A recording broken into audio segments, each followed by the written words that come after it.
Congratulations on being named the principal of the Journey School. I understand that you have taken on a huge endeavor to turn this school around. It is okay if you feel like the struggle is real right now. I'm here to help you map the best route for school improvement. The one truth you have to keep in mind is that there is no one size fits all solution to improving schools. The National Clearinghouse for Comprehensive School Reform published a book called Putting the Pieces Together Lessons from Comprehensive School Reform Research. At the conclusion of this project, it was clear that there is no single best solution for school improvement.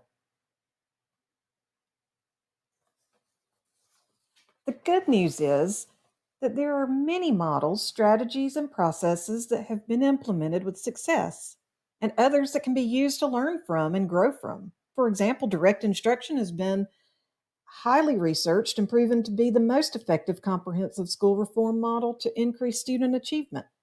Yet, all schools are not successful that implement this model. There are many factors that determine the success of CSR models. For example, a school leader may have complete trust that the school will benefit from a particular program or model, but without support from all stakeholders, school wide reform will likely fail. Without district level support, for example, availability of funds, professional development, and other resources will be difficult to sustain. When we consider the processes involved to implement comprehensive school reform, we have to start with collaboration. Involving others is critical to improving schools, regardless of the model or area of focus.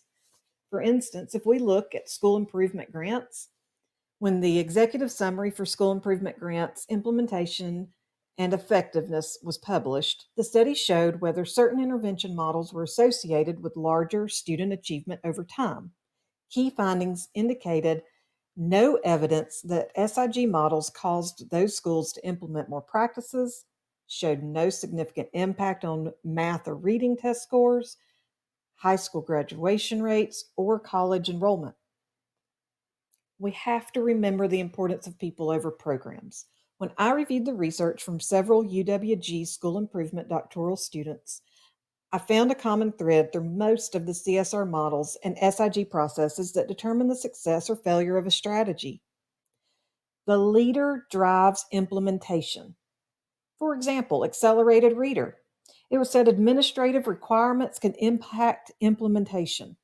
Accelerated School Plus said the principal is a key player in making sure the implementation is successful, and the superintendent is critical for consistency. High Schools That Work starts with the principal. Making data decisions. School leaders set the expectations and allot time for discussing or collaborating. Changing leadership practices in SIG in Waynesboro, Georgia. The focus was on shared leadership and redefining the roles of leaders in the schools. Changing leadership practices in SIG in Kansas. The principal encouraged teachers by believing in their abilities.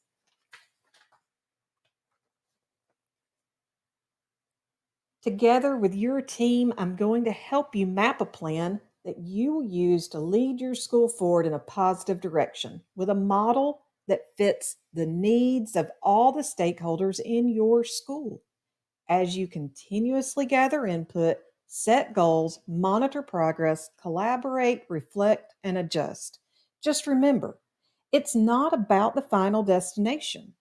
The real value is in the journey, and the people you are with is what makes it meaningful.